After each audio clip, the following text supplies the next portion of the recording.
नमस्कार, मैं राघव कुमार गर्ग आपका बहुत स्वागत करता हूं अपने चैनल पे। आईपीओ क्या होता है? जब भी कोई कंपनी पहली बार पब्लिक इन्वेस्टर्स को अपने शेयर्स बेचती है तो इसको इनिशियल पब्लिक ऑफरिंग या फिर आईपीओ कहा जाता है।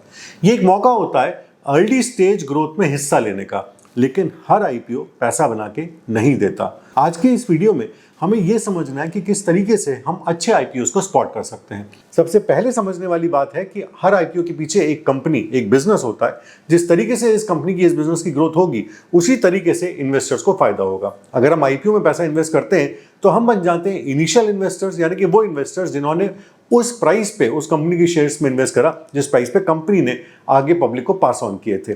अगर आईपीओ ग्रो करता है तो सबसे ज्यादा फायदा इन इनिशियल इन्वेस्टर्स को होता है। 1993 में आए इन्फोसिस के आईपीओ में अगर किसी ने 10,000 रुपए इन्वेस्ट करे होंगे तो आज 2025 में वो 2 करोड़ रुपए से ज्यादा बन चुके हैं। वहीं पेटीएम का आईपीओ का इशू 2150 रुपए में किया गया था और 27% करीब लिस्टिंग डे पे ही क्रैश हो गया था और उसके बाद भी ये स्टॉक काफी गिरा। तो सवाल ये है कि कौन सा आईपीओ सही है और कौन सा आईपीओ अवॉइड करना है। अगर आप इस वीडियो में कोई शॉर्टकट मेथड ढूंढ रहे हैं, कोई ऐसा गुरु मंत्र जिससे हम पिन पॉइंट 5 मिनट में पता लगा सकें कि आईपीओ अच्छा है बुरा, तो शायद ये वीडियो आपके लिए नहीं है। लेकिन अगर आप एक डीप इनसाइट बनाना चाहते हैं कि कैसे एक आईपीओ को हम इवैल्यूएट कर सकते हैं, जज कर सकते हैं, तो इस वीडियो को एंड तक देखिए। किसी भी तरीके, किसी भी स्ट्रैटेजी से किसी भी स्टॉक या आईपीओ को 100% श्योरिटी के साथ या गारंटी के साथ इवैल्यूएट कभी नहीं किया जा सकता। लेकिन अगर हम कुछ बेसिक स्टेप्स का ध्यान रखें तो काफी हद तक हम कॉमन मिस्टेक्स को अवॉइड करके एक स्ट्रॉन्ग आईपीओ पोर्टफोलियो की तरफ आगे बढ़ सकते हैं। तो चलिए सीधा शुरू करते हैं आज का वीडियो और स्टेप बाय स्टेप समझते हैं कि किस तरीके से आईपीओ में आने वाली कंपनीज को इवैल्यूएट करना चाहिए। सबसे पहले आता है बिजनेस मॉडल और लीडरशिप क्लैरिटी। कंपनी किस प्रॉब्लम्स को सॉल्व करती है?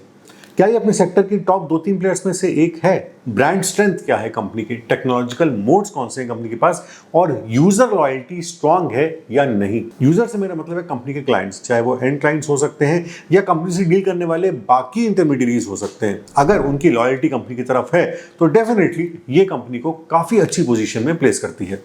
कुछ एग्जांपल्स के थ्रू समझते हैं। जोमैटो ने फूड डिलीवरी को डोमिनेट किया वाया लॉजिस्टिक्स और ब्रांड ट्रस्ट। यहाँ पे एक इंपॉर्टेंट प्रो टिप है कि मार्केट लीडर्स यूजुअली 25 से 40% मार्केट शेयर ले जाते हैं। लीडरशिप भी देखनी जरूरी है। फाउंडर्स का ट्रैक रिकॉर्ड क्या है? कॉर्पोरेट गवर्नेंस किस लेवल पे काम कर रही है और उनका लॉन्ग टर्म विजन क्या है? क्या उनका लॉन्ग टर्म विजन क्लियर है अपने बिजनेस को लेके, अपने सेक्टर को लेके? कुछ गाइडेंस उनके पास है या नहीं? ये बहुत कॉमन होता है कि एक बिजनेस, जब कोई भी फाउंडर शुरू करते हैं, बिजनेस हिट हो जाता है, बिजनेस रन करने लगता है और पॉपुलर भी हो जाता है। बट अगर कंपनी के मैनेजमेंट के पास, प्रमोटर्स के पास और मालिकों के पास एक लॉन्ग टर्म विजन की क्लैरिटी नहीं है तो कहीं ना कहीं आकर के डेडलॉक्स फेस करने पड़ेंगे। जो आज की टेलविंड्स हैं वो कल की हेडविंड्स भी बन सकती हैं। फाइनेंशियल्स को देखना बहुत जरूरी है क्योंकि ये बिजनेस की सच्ची तस्वीर हमारे सामने रख देते हैं। पिछले 3 साल के की फाइनेंशियल्स को अगर हम ठीक से पढ़ सकें और उन्हें फंडामेंटल्स के साथ ओवरलैप करके समझ सकें तो ये हमारे लिए काफी हेल्पफुल हो सकता है। मैट्रिक्स की आइडियल वैल्यूज क्या दिखाते हैं? रेवेन्यू ग्रोथ अगर 20% से ऊपर है तो डेफिनेटली कंपनी स्केल यहाँ पे कर रही है। नेट प्रॉफिट मार्जिन भी अगर 10% से ऊपर है और सस्टेनेबल प्रॉफिटेबिलिटी की तरफ कंपनी चल सकती है, डेट टू इक्विटी रेशियो को 1 से नीचे रख सकती है, लो फाइनेंशियल रिस्क के साथ कंपनी ईपीएस ग्रोथ कंसिस्टेंटली अगर शो कर रही है और जैसे कि मैंने कहा कि आगे की फंडामेंटल और फाइनेंशियल दोनों तरह की गाइडेंस की क्लैरिटी कंपनी के मैनेजमेंट के पास है, तो ये एक बहुत पॉजिटिव सिग्नल है और शेयर होल्डर्स की वैल्यू ग्रो करने के लिए काफी ज्यादा इंपॉर्टेंट हो सकता है। ऑपरेटिंग कैश फ्लोज अगर पॉजिटिव हैं, इंप्रूव हो रहे हैं, इसका मतलब है कि कंपनी के पास रियल कैश आ रहा है, सिर्फ पेपर्स पे ही प्रॉफिट लॉस बुक नहीं हो रहे हैं। एक बात का बहुत ज्यादा ध्यान रखिएगा कि जितनी भी फिगर्स मैं आपके साथ डिस्कस कर रहा हूं ये सिर्फ इंडिकेटिव फिगर्स हैं, सजेस्टिव फिगर्स हैं। ऐसा कोई भी शो शॉर्ट तरीका जो मैं पहले कह चुका हूं नहीं हो सकता कि अगर ऐसी फिगर्स आज हमें शो हो रही है तो आगे चल के भी ऐसा होगा या आगे चल के कंपनी इसी लेवल से ग्रो करती रहेगी। ऐसे बहुत से एग्जाम्पल्स हमारे सामने हैं जिनकी ये की फिगर्स या की मैट्रिक्स आज उतनी अट्रैक्टिव नहीं लगी थी, लेकिन आने वाले समय में ये बहुत बड़े मल्टीबैगर्स बने। इसलिए फाइनेंशियल्स को हमेशा फंडामेंटल्स के साथ ही ओवरलैप करके जजमेंट लेने चाहिए। जब भी हम फंडामेंटल्स की बात करते हैं तो उसमें माइक्रो और मैक्रो दोनों इकोनॉमिक लेवल्स की अच्छी समझ होना, अच्छी तरीके से और ऑब्जेक्टिव वे में उसकी वैल्यूएशन होना बहुत इंपॉर्टेंट है। स्टार्टअप्स लॉस मेकिंग हो सकते हैं लेकिन फ्यूचर कैश फ्लोज रियलिस्टिक होने चाहिए और फोरकास्टेड होने चाहिए, ना कि किसी फेरी टेल की तरह इनको फोरकास्ट करना चाहिए। नेगेटिव कैश फ्लो और हाई बर्न रेट एक रिस्की बेट की तरफ इशारा करते हैं।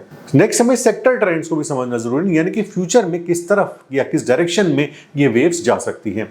जो companies long term mega trends को राइज कर रही हैं उनमें अगर हम इन्वेस्ट करते हैं तो डेफिनेटली हम अच्छे इन्वेस्टमेंट्स को अपने पोर्टफोलियो में रखते हैं। जैसे कि डिजिटल पेमेंट्स की अगर बात करी जाए तो 2030 तक ये 20% CAGR के साथ ग्रोथ करने की उम्मीद है। एडटेक इंडस्ट्री 40,000 करोड़ की मार्केट कैप कमांड करेगी by 2026। Pharma and diagnostics post covid boom को अभी तक राइड कर रहे हैं। टेम्पररी हाई और लॉन्ग टर्म ट्रेंड में फर्क को समझना जरूरी है।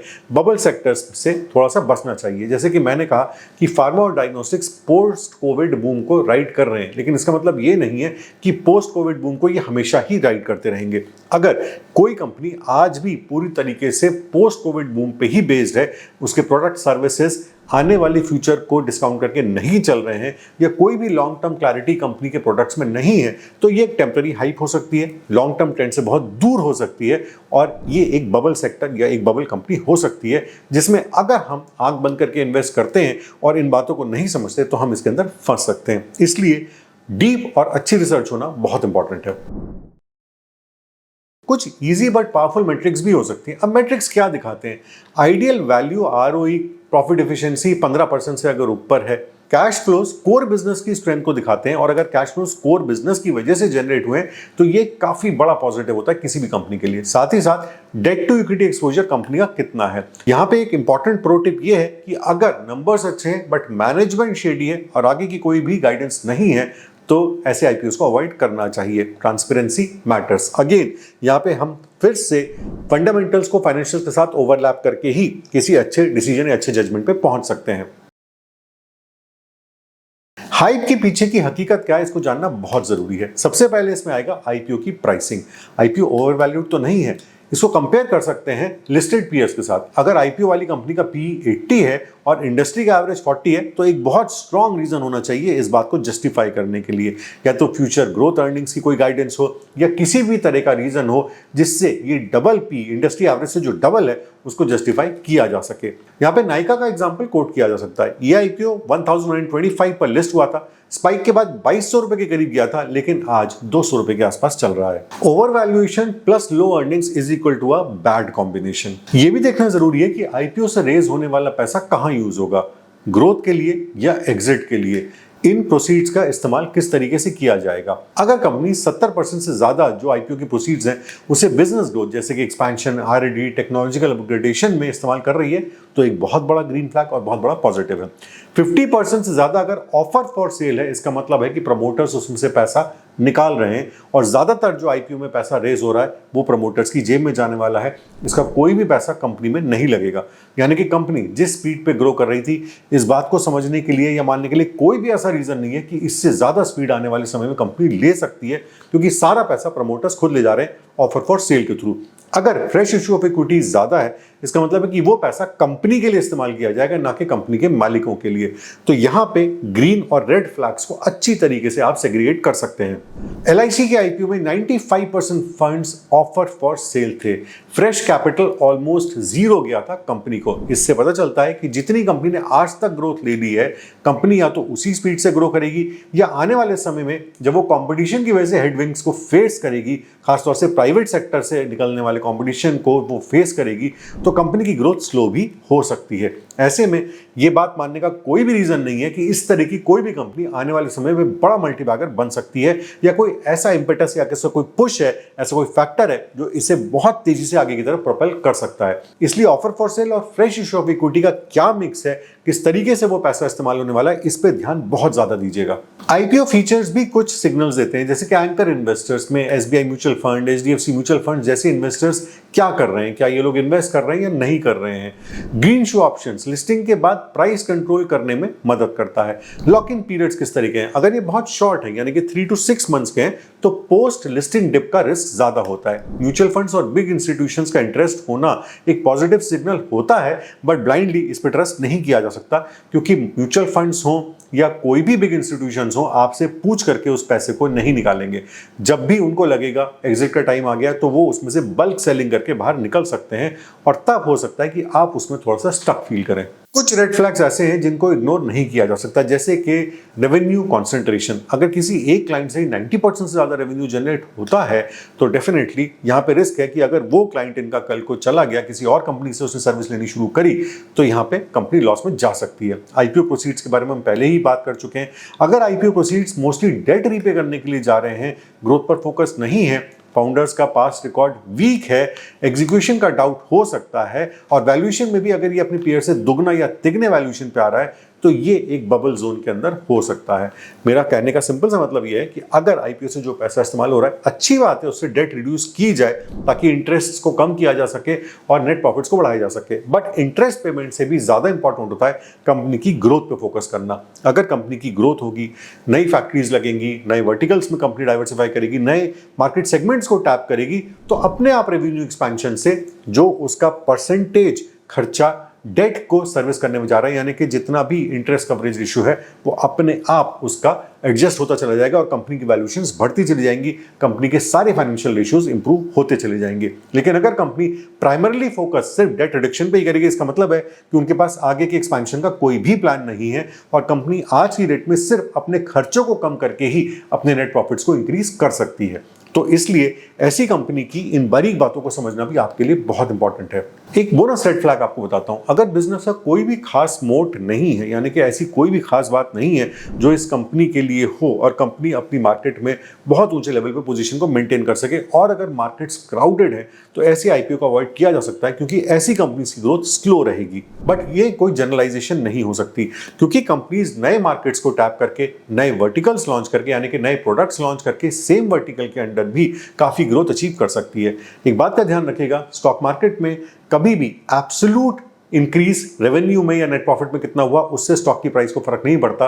परसेंटेज वाइज कितना इंक्रीज रेवेन्यू में और प्रॉफिट्स में हो रहा है, इससे बहुत ज्यादा फर्क पड़ता है। इसलिए अगर कंपनी परसेंटेज वाइज एक एप्रिशिएबल वे में अपने रेवेन्यूज को इंक्रीज कर सकती है, भले ही वो किसी क्राउडेड मार्केट में हो, यानी कि किसी क्राउडेड सेगमेंट में या सेक्टर में वर्क करती हो, तो भी कंपनी आपके लिए काफी प्रॉफिटेबल हो सकती है। स्टेप 3 में बहुत इंपॉर्टेंट है कि हम एक लॉन्ग टर्म व्यू रखें।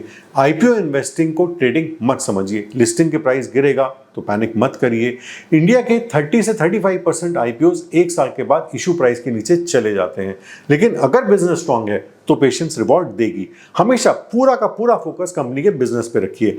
लिस्टिंग गेन्स कभी भी लॉन्ग टर्म सक्सेस में ट्रांसलेट नहीं होते, इसलिए दोनों चीजों को कंफ्यूज मत करिए। जिस दिन आईपीओ लॉन्च होता है अगर वो 40% बढ़ा हुआ है, इसका मतलब ये बिल्कुल भी नहीं है कि अब ये इसी स्पीड से ग्रो करेगा। और अगर लिस्टिंग म्यूटेड रहती है, यानी कि सिर्फ 10-15% का ही गेन रहता है, या फ्लैट लिस्टिंग होती है, तो इसका भी कोई मतलब नहीं है कि आगे चल के कंपनी ग्रो नहीं कर सकती। सब कुछ डिपेंड करेगा कि किस तरीके से कंपनी आने वाले समय में अपने बिजनेस को आगे बढ़ाती है।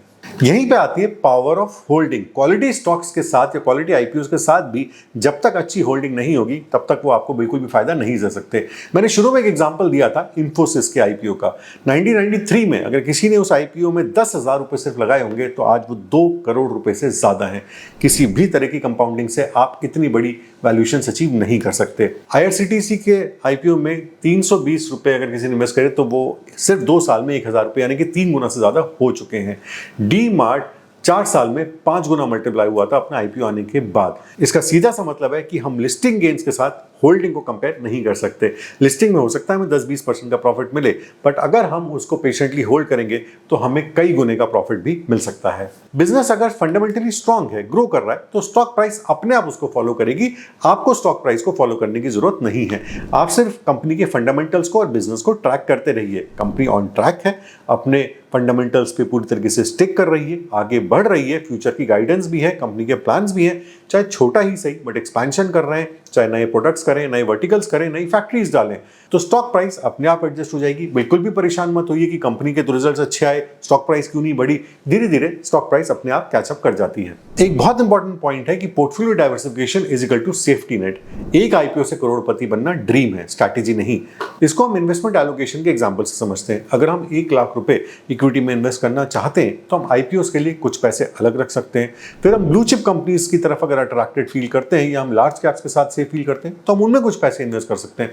कुछ पैसे हम म्यूचुअल फंड्स में इन्वेस्ट कर सकते हैं, कुछ हम मिड कैप, स्मॉल कैप और माइक्रो कैप स्टॉक्स में इन्वेस्ट कर सकते हैं, यानी कि हम एक एग्रेसिव पोर्टफोलियो भी क्रिएट कर सकते हैं। आईपीओ को ओवरऑल अपने पूरे स्टॉक पोर्टफोलियो के सामने 10% से ज्यादा एलोकेशन देने के लिए ज्यादातर एक्सपर्ट्स एडवाइस नहीं करते। नेक्स्ट पॉइंट है कि पोस्ट लिस्टिंग ट्रैकिंग बहुत जरूरी है। Buying IPO is equal to first step, but holding responsibility ही आपको एक रियल इन्वेस्टर बनाता है। आईपीओस को और उन कंपनीज को ट्रैक करिए, क्वार्टरली अर्निंग्स क्या है, लीडरशिप रीशफल्स किस तरीके से हो रहे हैं, स्ट्रेटेजिक अपडेट्स क्या है, जैसे कि एक्विजिशंस हैं, न्यू वर्टिकल्स हैं, नए एक्सपेंशंस हैं। Price action plus volume is equal to sentiment signals. Paytm का एग्जांपल लीजिए, स्टॉक गिर रहा था लेकिन कुछ इन्वेस्टर्स सिर्फ होप पर होल्ड कर रहे थे। रियलिटी चेक बहुत इंपॉर्टेंट है, बिजनेस ग्रो कर रहा है या नहीं। यहां पे एग्जिट लेना लॉयल्टी दिखाने से ज्यादा जरूरी हो सकता है। नेक्स्ट पॉइंट आएगा रेशनल, सोच समझकर ही पैसा बनता है। आईपीओ प्राइस आपका एंकर नहीं है, बिजनेस क्वालिटी आपका गाइड होना चाहिए। पूरा टाइम सिर्फ ये सोचिए कि अगर आज मुझे दोबारा बाय करना हो तो क्या मैं इस प्राइस में इस स्टॉक को खरीदूंगा। अगर जवाब आ रहा है नहीं, तो इसका मतलब है कि एग्जिट का टाइम आ गया।